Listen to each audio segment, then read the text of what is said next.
Horror and thriller genre కోరుకునే వాళ్ళు audience ఎవరైనా ఉంటే మరి అంతగా సాటిస్ఫై అవ్వకపోవచ్చు, కొంచెం డిసప్పాయింట్ అయ్యే ఛాన్స్ ఉంటుంది.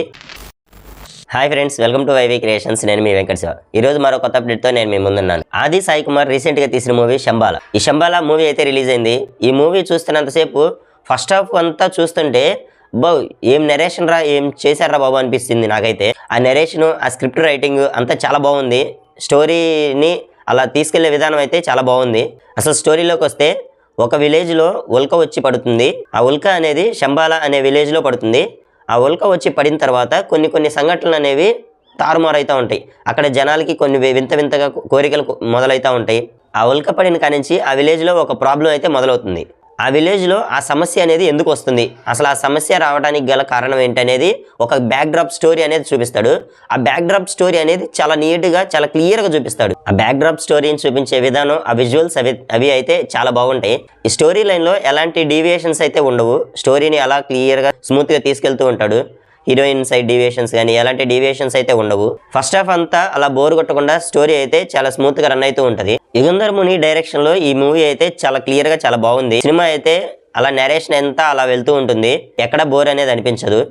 డైరెక్షన్ పార్ట్ వరకు వచ్చేసి చాలా క్లియర్ గా బాగానే ఉంది అనిపించింది నాకైతే. ఈ మూవీ చూస్తుంటే ఫస్ట్ హాఫ్ అంతా నాకు ఒకటే అనిపించింది, ఫైనల్ గా ఆది అయితే హిట్ కొట్టాడరా అనిపించింది నాకైతే. స్టోరీ చూస్తుంటే అసలు ఏం జరుగుతుంది అనే క్యూరియాసిటీని అయితే పెంచాడు డైరెక్టర్. చూసే విజువల్స్ అలా చాలా బాగున్నాయి. విఎఫ్ఎక్స్ అంత ఓవర్ గా యూజ్ చేయలేదు అనిపించింది నాకైతే. కొంత ఏఐని అయితే యూజ్ చేశాడు. ఆ విఎఫ్ఎక్స్ విజువల్స్ అనేవి ఇంకొంచెం బాగా ఇంప్రూవ్ చేసి ఉంటే బాగుండేమో అనిపించింది. మేబీ బడ్జెట్ ప్రాబ్లమ్స్ వచ్చి ఏమన్నా ఆగిపోయారా లేకపోతే ఏందనేది తెలియదు.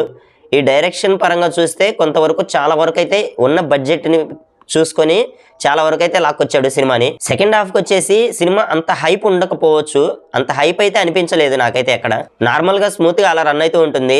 ఫస్ట్ హాఫ్ లో తెప్పించినంత హైప్ అనేది సెకండ్ హాఫ్ అయితే అది క్యారీ ఫార్వర్డ్ అయితే చేయలేదు అనిపించింది. ఎమోషనల్ సీన్స్ అనేవి కొన్ని ఉన్నాయి. ఆ ఎమోషనల్ సీన్స్ అనేవి అంతగా క్లిక్ అవ్వలేదు అనిపించింది. విఎఫ్ఎక్స్ అనేది ఇంకొంచెం బెటర్ గా యూజ్ చేసినట్టయితే అవుట్పుట్ అనేది ఇంకా బాగుండేది అనిపించింది నాకైతే. ఆ విజువల్స్ అనేవి చాలా బాగున్నాయి. ఇంకొంచెం యూజ్ చేసినట్టయితే ఇంకా హారర్ అనేది ఇంకా క్లియర్ గా ఉండేది, బాగుండేది అనిపించింది. సినిమా అయితే ఓవరాల్ గా బాగుంది. ఆది పర్ఫార్మెన్స్ ఇంకా చాలా బాగుంది. అర్చన గారు అయితే చాలా బాగా చేశారు ఆ ట్రెడిషనల్ లుక్ లో. కొంతమంది క్యారెక్టర్స్ యాక్షన్స్ అయితే చాలా బాగున్నాయి, కొంతమంది దగ్గర ఓవర్ యాక్షన్ అనిపించింది. మాక్సిమం ఈ మూవీని ఫస్ట్ హాఫ్ ఆ బ్యాక్ డ్రాప్ స్టోరీ కోసం అయితే చాలా బాగా చూడొచ్చు. ఈ మూవీలో అంత హైలైట్ బాగా హైప్ ఉన్న స్టోరీ ఏంటి అంటే అదే అని చెప్పుకోవచ్చు. థ్రిల్లర్ జోనర్ కోరుకునే ఆడియన్స్ కి అయితే ఇది కొంచెం అంత బాగా నచ్చుతుంది అని అయితే చెప్పలేను, కానీ చాలా బాగుంది, నచ్చుద్ది, ఎంజాయ్ చేయొచ్చు. నా వీడియోస్ చాలా మంది అయితే చూస్తున్నారు కానీ నా ఛానల్ అయితే సబ్స్క్రైబ్ చేసుకోవట్లేదు. నా వీడియోస్ నచ్చినట్లయితే దయచేసి నా ఛానల్ సబ్స్క్రైబ్ అయితే చేసుకోండి. ఈ వీడియో నచ్చినట్లయితే లైక్ చేసి షేర్ చేయండి. Thanks for watching.